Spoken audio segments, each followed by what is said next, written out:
Halo, assalamualaikum warahmatullahi wabarakatuh. Anak-anak kelas 7 ketemu lagi ya di pelajaran IPS. Nah, hari ini kita sudah ganti bab ya. Kita masuk ke bab 4. Di bab 4 ini kita akan membahas tentang kehidupan manusia di masa kehidupan manusia Indonesia di masa praaksara, Hindu-Buddha, dan juga di masa Islam. Nah, yang pertama kita akan bahas dulu tentang masa yang paling lama, yaitu masa praaksara, paling lampau ya. Apa itu masa praaksara? Yuk kita lanjut ya. Oke, kita akan mengenal masa praaksara. Nah, masa praaksara ini disebut juga masa nirleka. Nir itu artinya tidak ada, leka itu artinya tulisan. Berarti pada masa ini belum mengenal tulisan ya. Kenapa tulisan ini kok jadi hal penting sehingga menjadi batasan antara masa praaksara dan aksara?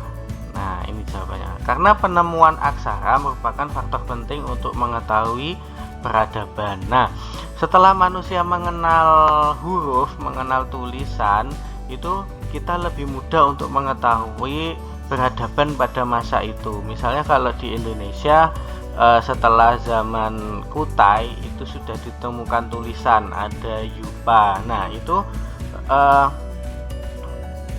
kita akan lebih tahu dari situ seperti apa kehidupan masyarakatnya. Tapi di masa praaksara karena belum ada tulisan akan lebih susah. Jadi, nah inilah arti penting aksara itu. Oke, kita lanjut saja ya. Nah, kapan masa praaksara dimulai dan berakhir?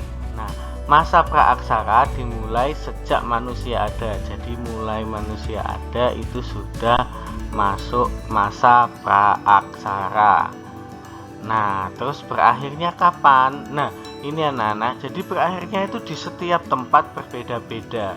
Nah, ini pun juga berdasarkan penemuan ya. Kenyataannya dulu juga belum tentu, tapi ini berdasarkan penemuan.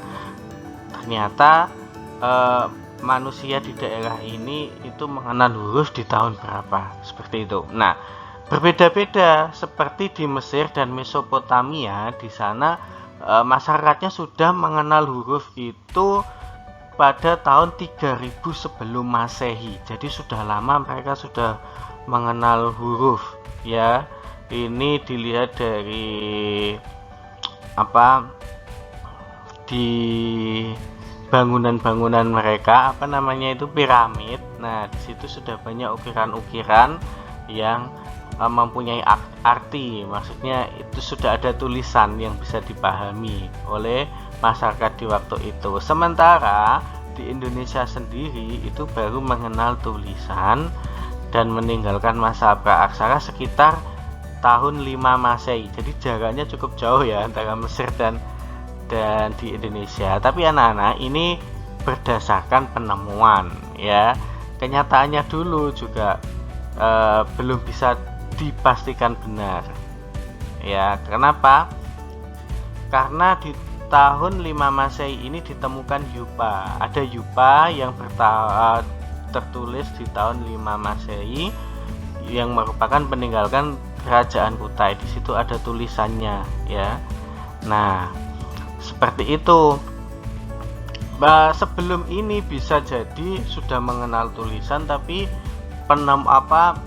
artefaknya belum ditemukan, itu juga bisa ya. Tapi patokan sekarang adalah Indonesia meninggalkan masa praaksara itu pada tahun 5 Masehi di mangsa kerajaan Kutai di Kalimantan ya. Next, bagaimana cara mengetahui kehidupan masa praaksara? Nah, ini kan tadi kalau di masa Hindu-Buddha gampang ya, ada banyak peninggalan prasasti, banyak diceritakan. Di situ sudah ada tulisan yang bisa dipelajari langsung. Di zaman Majapahit juga ada kitab-kitab, buku-buku ya, Negara Kertagama dan lain-lain. Nah, tapi kalau di masa praaksara yang belum ada tulisan, bagaimana kita mengetahui perkembangan waktu itu? Nah, yang pertama dengan artefak. Ya, kita penemuan-penemuan artefak dan juga penemuan-penemuan fosil ini yang digunakan ilmuwan untuk mempelajari kehidupan di masa praaksara. Lalu artefak dan fosil itu apa sih? Nah, ini.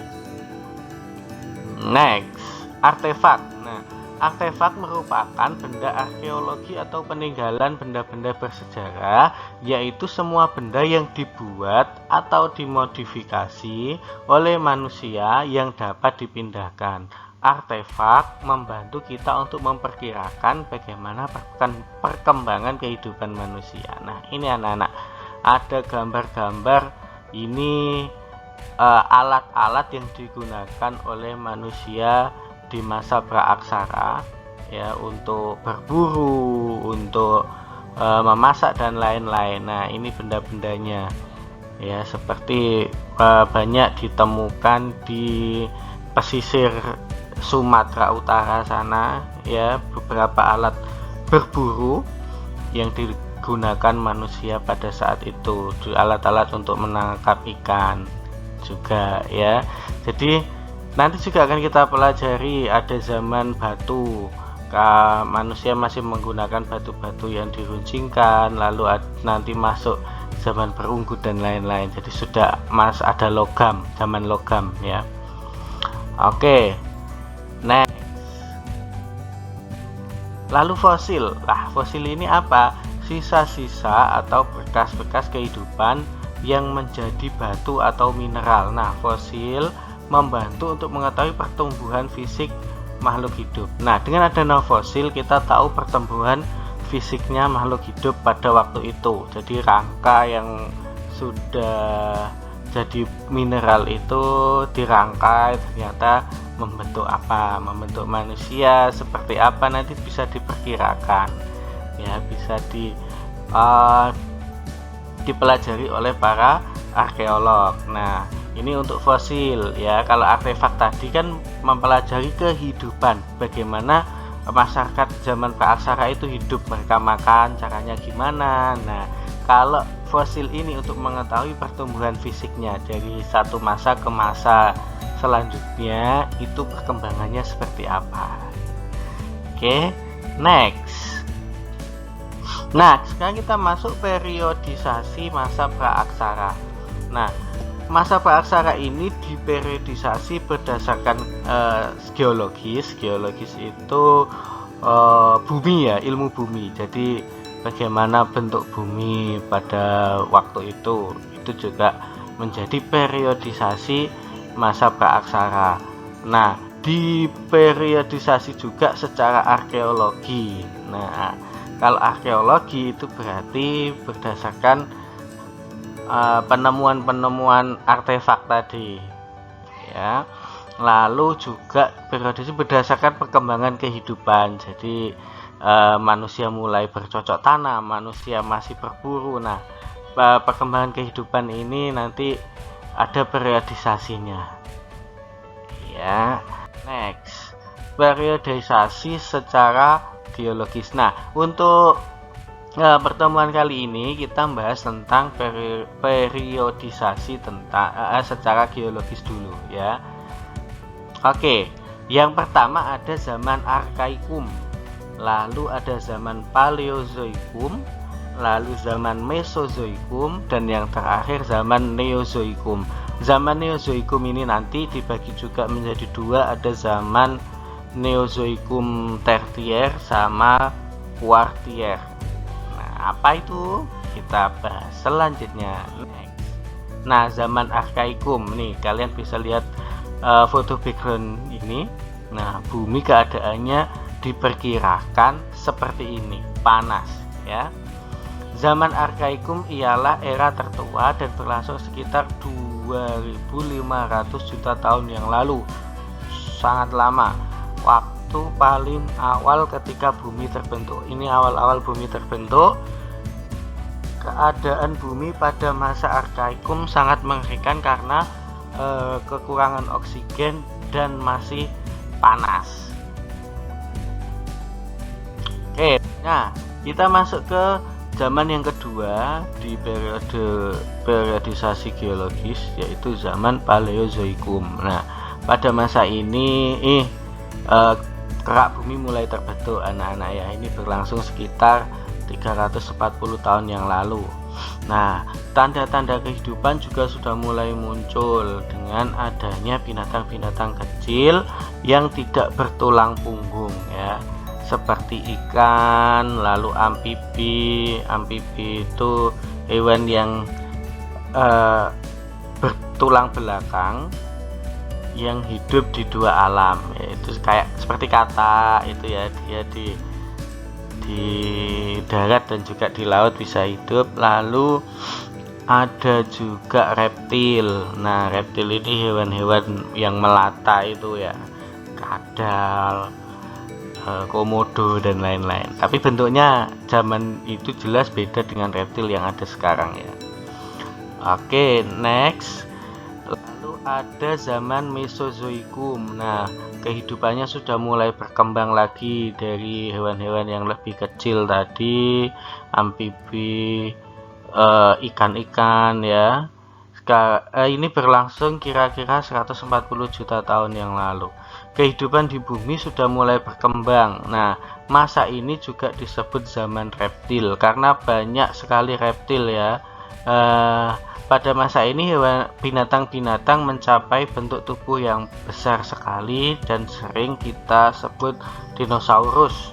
Nah, ini banyak dinosaurus, T-Rex, apalagi kalian mesti lebih hafal ya nama-nama dinosaurus itu. Nah, juga mulai muncul jenis burung. Nah, ini gambarnya di pojok kanan itu sudah ada burung ya di zaman itu. Zaman Mesozoikum disebut juga zaman reptil ya, karena yang mendominasi yang lebih banyak itu jenis-jenis reptil. Oke, sekarang kita masuk ke zaman yang keempat, yaitu zaman Neozoikum atau Kenozoikum. Nah, zaman ini dibagi menjadi dua, ada zaman Tertier dan Neozoikum Kuartier. Tertier itu bagaimana? Ini zaman ini berlangsung sekitar 60 juta tahun yang lalu. Nah, jenis-jenis reptil besar mulai punah. Jadi jenis-jenis reptil yang besar seperti dinosaurus tadi sudah mulai punah dan bumi dikuasai hewan-hewan mamalia. Contohnya mamut.